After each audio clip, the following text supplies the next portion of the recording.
Hi dears, welcome back to our channel. ഞാനിന്ന് വന്നിട്ടുള്ളത് വളരെ ഈസി ആയിട്ട് ഉണ്ടാക്കിയെടുക്കാൻ പറ്റുന്ന ഒരു സ്വിസ് റോളിൻ്റെ റെസിപ്പി ആയിട്ടാണ്. കുട്ടികൾക്കൊക്കെ ഒത്തിരി ഇഷ്ടമുള്ള റെസിപ്പിയും കൂടെയാണ്. അപ്പോൾ എല്ലാവരും ഒന്ന് ട്രൈ ചെയ്ത് നോക്കുക. നമുക്ക് നോൺ സ്റ്റിക്കിൻ്റെ പാന് മാത്രം ആവശ്യമുള്ളൂ ഇത് തയ്യാറാക്കിയെടുക്കാൻ. അപ്പോൾ എല്ലാവരും ഒന്ന് ട്രൈ ചെയ്ത് നോക്കിയിട്ട് നിങ്ങളുടെ ഫീഡ്ബാക്ക് എന്നെ അറിയിക്കുക. അതുപോലെ നിങ്ങൾക്ക് ഈ ഒരു വീഡിയോ ഇഷ്ടപ്പെടാമെന്നുണ്ടെങ്കിൽ ലൈക്ക് ചെയ്യാനും കമൻറ്റ് ചെയ്യാനും മറക്കരുത്. ഇനി നമ്മുടെ ഈ ചാനൽ ഇനിയും സബ്സ്ക്രൈബ് ചെയ്യാത്തവരുണ്ടെന്നുണ്ടെങ്കിൽ ഈ വീഡിയോ തൊട്ട് കാണുന്ന സബ്സ്ക്രൈബ് ബട്ടണും അതിന് തൊട്ടടുത്തൊരു ബെല്ലൈക്കൺ വരും. അപ്പോൾ അതിൽ ഓൾ എന്നുള്ള ഓപ്ഷൻ മാത്രം സെലക്ട് ചെയ്യുക. എന്നാൽ മാത്രമേ ഞാൻ വീഡിയോസ് അപ്ലോഡ് ചെയ്യുമ്പോൾ തന്നെ നിങ്ങൾക്കതിന് നോട്ടിഫിക്കേഷൻ ലഭിക്കുള്ളൂ. അപ്പോൾ ഇനി എങ്ങനെയാണ് ഈ ഒരു സ്വിസ് റോൾ തയ്യാറാക്കിയെടുക്കുന്നത് എന്നുള്ളത് നോക്കാം. ഫസ്റ്റ് നമുക്ക് ഡ്രൈ ഇൻഗ്രീഡിയൻസ് ഒന്ന് മിക്സ് ചെയ്ത് വെക്കാം. അപ്പോൾ അതിന് വേണ്ടിയിട്ട് ഞാനൊരു 1/2 കപ്പ് മൈദയാണ് എടുത്തിട്ടുള്ളത്. അപ്പോൾ ഈ ഒരു അളവിൽ തന്നെ എടുക്കുക കേട്ടോ. അതിൽ കൂടാനും പാടില്ല, കുറയാനും പാടില്ല. പിന്നെ വേണ്ടത് 1/2 ടീസ്പൂണ് ബേക്കിംഗ് പൗഡറാണ് ഞാൻ എടുത്തിട്ടുള്ളത്. പിന്നെ ഒരു പിഞ്ച് ബേക്കിംഗ് സോഡയാണ് എടുത്തിട്ടുള്ളത്. അതങ്ങ് അതിലേക്ക് ആഡ് ചെയ്ത് കൊടുക്കുക. പിന്നെ ഒരു പിഞ്ച് തന്നെ ഉപ്പ് എടുത്തിട്ടുണ്ട്. അതങ്ങ് ആഡ് ചെയ്ത് കൊടുത്തിട്ട് നന്നായിട്ടങ്ങ് മിക്സ് ചെയ്തെടുക്കാം. എന്നിട്ട് നല്ല പോലെ ഇതേപോലെ അങ്ങ് അരിച്ചെടുത്താൽ മതി. ഇതുപോലെ തന്നെ 2-3 പ്രാവശ്യം അരിച്ചെടുക്കുക. എല്ലാന്നുണ്ടെങ്കിലും എല്ലാതും കൂടെ നന്നായിട്ടൊന്ന് മിക്സ് ചെയ്തെടുത്താലും മതി. ഞാനിത് നന്നായിട്ട് ഇതേപോലെ അങ്ങ് മിക്സ് ചെയ്ത് കൊടുത്തതിന് ശേഷം ഇതുപോലെ ഒന്നങ്ങ് മിക്സ് ചെയ്യുന്നുണ്ട് കേട്ടോ. ഇനി ഇതേപോലെ ഒന്നങ്ങ് മിക്സ് ചെയ്തെടുത്താൽ മതി. അല്ലാന്നുണ്ടെങ്കിൽ 2-3 പ്രാവശ്യം ഇതുപോലെ അങ്ങ് അരിച്ചെടുത്താലും മതി. ഇനി നമുക്ക് ചുട്ടെടുക്കാനുള്ള പാൻ ഒന്ന് തയ്യാറാക്കിയെടുക്കാം. അപ്പോൾ ഞാനിവിടെ ഒരു 9 ഇഞ്ച് വലിപ്പമുള്ള ഒരു പാനാണ് എടുത്തിട്ടുള്ളത്. അപ്പോൾ നമ്മൾ കയ്യിൽ മാക്സിമം വലിപ്പമുള്ള പാൻ നോക്കിയിട്ട് എടുക്കുക. എന്നിട്ട് അതിൻ്റെ താഴ്ഭാഗത്ത് നമുക്ക് ബട്ടർ ഒന്ന് സ്പ്രെഡ് ചെയ്ത് കൊടുക്കുക കേട്ടോ. ഇതേപോലെ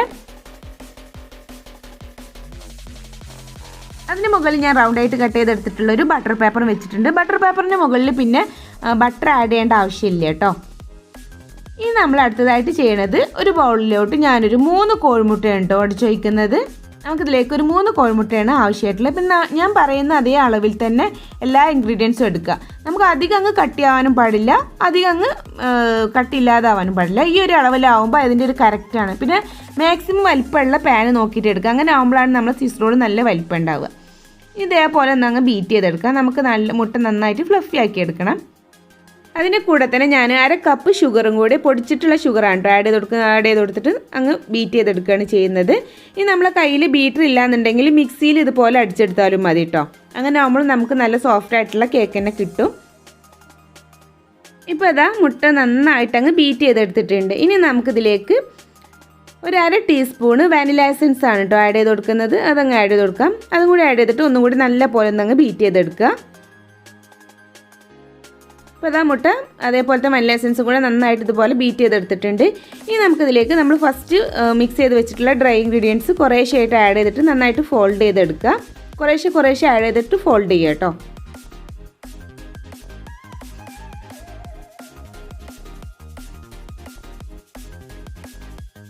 ഇപ്പോൾ തന്നെ ഞാൻ നന്നായിട്ട് ഒന്നങ്ങ് ഫോൾഡ് ചെയ്തെടുത്തിട്ടുണ്ട്. ഇനി ഇതിലേക്ക് ഞാൻ 2 ടേബിൾ സ്പൂണ് സൺഫ്ലവർ ഓയിലാണ് ആഡ് ചെയ്ത് കൊടുത്തിട്ടുള്ളത്. ഇത് നന്നായിട്ട് ഒന്നും കൂടി അങ്ങ് മിക്സ് ചെയ്തെടുക്കുക. ഇപ്പോൾ ഇതാ നന്നായിട്ട് അങ്ങ് മിക്സ് ചെയ്തെടുത്തിട്ടുണ്ട്. ഇനി നമുക്കിത് നമ്മുടെ ആ ഒരു പാനിലോട്ട് അങ്ങ് ഒഴിച്ചു കൊടുക്കാം.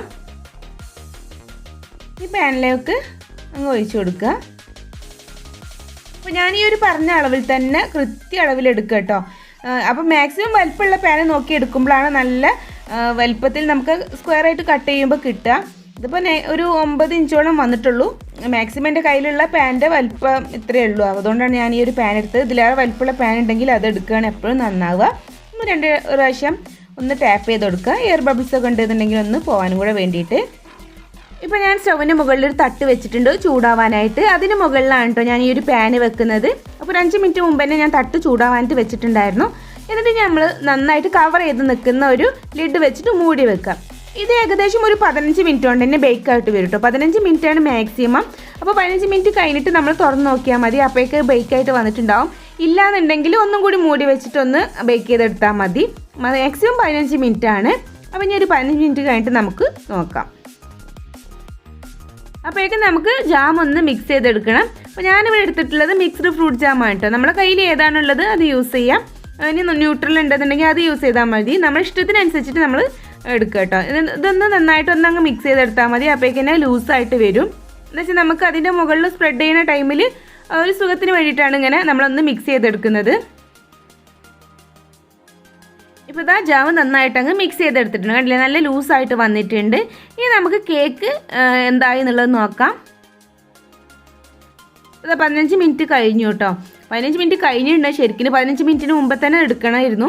എന്താ വെച്ചാൽ നല്ലോണം ആയിട്ടുണ്ട്. ആ സൈഡിൽ കുറച്ചൊരു ഡാർക്ക് കളർ വന്നിട്ടുണ്ട്. അപ്പോൾ അതിന് മുമ്പ് തന്നെ നമ്മൾ തുറന്ന് നോക്കിയിട്ടുണ്ടെന്നുണ്ടെങ്കിൽ ഇത്രയ്ക്ക് കളർ മാറൂലായിരുന്നു. പക്ഷേ അധികം അങ്ങ് ഡാർക്ക് ആകാൻ പാടില്ല. അതിൻ്റെ പുറം ഭാഗം സൈഡൊക്കെ ഇപ്പോൾ ഒരു ബ്രൗണിഷ് കളർ വന്നിട്ടുണ്ട്. അപ്പം ഇതുപോലൊരു ബട്ടർ പേപ്പർ വയ്ക്കുക. എന്നിട്ട് അതിലേക്ക് നമ്മൾ ഒരു പാനിൽ നിന്ന് നേരിട്ടങ്ങ് കൊട്ടിയെടുത്താൽ മതി. അപ്പോഴേക്കും താഴെ ഭാഗത്ത് ബട്ടർ പേപ്പർ ഉള്ളതുകൊണ്ട് പെട്ടെന്ന് തന്നെ അതിൽ നിന്ന് അടന്നു പോന്നോളൂ. അല്ലേ, അപ്പോൾ അതിൻ്റെ ബാക്ക് കണ്ടോ കുറച്ചൊരു ഡാർക്ക് ആയിട്ടുണ്ട്. അതെന്താ വെച്ചാൽ കുറച്ചൊരു ടൈം കൂടുതലായിട്ടുണ്ട്. 15 മിനിറ്റിന് മുകളിലായിട്ടാണ് ഞാൻ എടുത്തത്. അതിൻ്റെ ഇടയിൽ കുറച്ചൊന്ന് ടൈം വൈകിപ്പോയി. ഇനി നമുക്ക് എന്ത് ചെയ്യാം, ഇതൊരു സ്ക്വയറായിട്ടൊന്ന് കട്ട് ചെയ്തെടുക്കണം. അപ്പോൾ ഒരു കത്തി എന്തെങ്കിലും യൂസ് ചെയ്തിട്ട് നമുക്കൊന്ന് സ്ക്വയറായിട്ട് കട്ട് ചെയ്തെടുക്കാം. ഈ സൈഡൊക്കെ ഒന്ന് കത്തി കൊണ്ട് ഇതുപോലെ ഒന്നങ്ങ് മാർക്ക് ചെയ്തിട്ട് കൊടുത്താൽ മതി. ഇതേപോലെ മാർക്ക് ചെയ്യുക, ഒന്ന് പ്രസ് ചെയ്ത് കൊടുത്താൽ മതി. അപ്പോഴേക്കും കേക്ക് കട്ടായിട്ട് പോരും. നല്ല സോഫ്റ്റ് ആയിട്ടുള്ള കേക്കല്ലേ. അപ്പോൾ മാക്സിമം നല്ല വലുപ്പത്തിലുള്ള പാന് നോക്കിയെടുക്കുക കേട്ടോ. അങ്ങനെ ആകുമ്പോൾ നമ്മൾ റോൾ ചെയ്തെടുക്കുമ്പോൾ അതിൻ്റെ ഉൾഭാഗം കാണാൻ നല്ല ചുറ്റി ചുറ്റി വരുമ്പോൾ നല്ല ഭംഗി ഉണ്ടാവും. ഇതിപ്പോൾ അധികം ചുറ്റൊന്നും ഉണ്ടാവില്ല, ചെറുതായതുകൊണ്ട്. സൈഡിൽ നിന്ന് ഇതേപോലെ അങ്ങ് എടുക്കുക. എടുക്കുമ്പോൾ തന്നെ പറഞ്ഞു പോരും കേട്ടോ. എന്താ വെച്ചാൽ അധികം കട്ടിയില്ലല്ലോ. അപ്പോൾ എല്ലാതും ഇതേപോലെ അങ്ങ് എടുത്താൽ മതി ഒരു സൈഡൊക്കെ.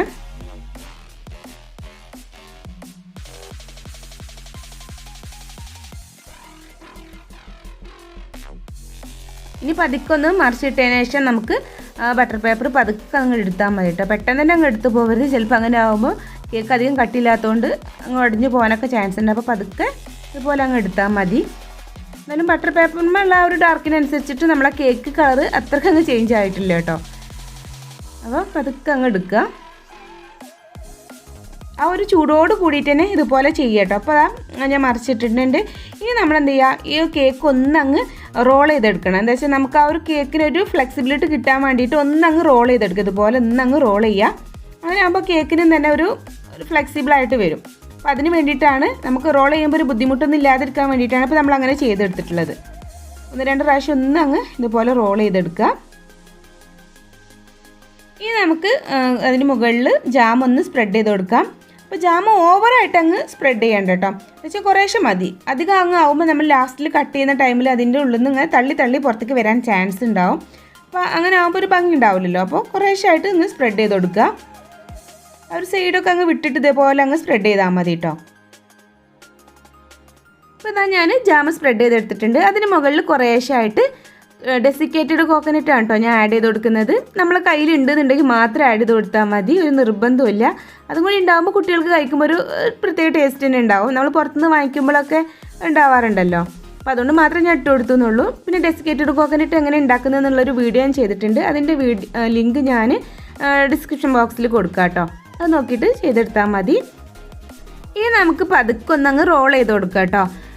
കഴിയുന്ന രീതിയിൽ പതുക്കെ അങ്ങ് റോൾ ചെയ്തെടുത്താൽ മതി. അധികം ബുദ്ധിമുട്ടൊന്നുമില്ല. പതുക്കെ അങ്ങ് റോൾ ചെയ്യുക. ഇപ്പോൾ അത് നന്നായിട്ട് റോൾ ചെയ്തെടുത്തിട്ടുണ്ട്. ഇനി നമ്മൾ എന്ത് ചെയ്യാം, ബട്ടർ പേപ്പർ വെച്ചിട്ട് നന്നായിട്ടൊന്ന് അങ്ങ് കവർ ചെയ്തിട്ട് ഒന്നും കൂടി അങ്ങ് റോൾ ചെയ്തെടുക്കാം. എന്നിട്ട് നമുക്ക് ഒരു 2 മണിക്കൂർ ഫ്രിഡ്ജിൽ വെച്ചിട്ട് നന്നായിട്ട് തണുപ്പിച്ചതിന് ശേഷം കട്ട് ചെയ്തെടുത്താൽ മതി കേട്ടോ. ഫ്രീസറിലൊന്നും കൊണ്ടുവെക്കരുത്, ഫ്രിഡ്ജിൽ വെച്ചാൽ മതി. എന്നിട്ട് തണുപ്പിച്ചതിന് ശേഷം നമുക്കിത് കട്ട് ചെയ്ത് നോക്കാം എങ്ങനെയാണെന്നുള്ളത്. എന്താ വെച്ചാൽ നമ്മളിപ്പം തന്നെ അങ്ങ് കട്ട് ചെയ്യാന്നുണ്ടെങ്കിൽ ചിലപ്പോൾ അതിൻ്റെ ഉള്ളിൽ നിന്ന് ആ ഒരു ജാമൊക്കെ പുറത്തേക്ക് തള്ളി വരാൻ ചാൻസ് ഉണ്ട്. അപ്പോൾ കുറച്ച് ടൈം നമ്മൾ ഫ്രിഡ്ജിൽ വെച്ച് നന്നായിട്ട് തണുത്തതിന് ശേഷം കട്ട് ചെയ്തെടുത്താൽ മതി. അപ്പോൾ ഇനി ഞാനിതൊരു 2 മണിക്കൂർ ഫ്രിഡ്ജിൽ വെച്ചിട്ട് നന്നായിട്ടൊന്ന് തണുപ്പിച്ചെടുത്തിട്ട് വരാം കേട്ടോ. അതിന് ശേഷം നമുക്ക് കട്ട് ചെയ്ത് നോക്കാം എങ്ങനെയുണ്ട് നമ്മളെ റോൾ എന്നുള്ളത്. ഇപ്പോൾ അതാ 2 മണിക്കൂർ കഴിഞ്ഞിട്ടുണ്ട്. അപ്പോൾ ഞാൻ ഫ്രിഡ്ജിൽ നിന്ന് അങ്ങ് എടുത്തിട്ടുണ്ട്.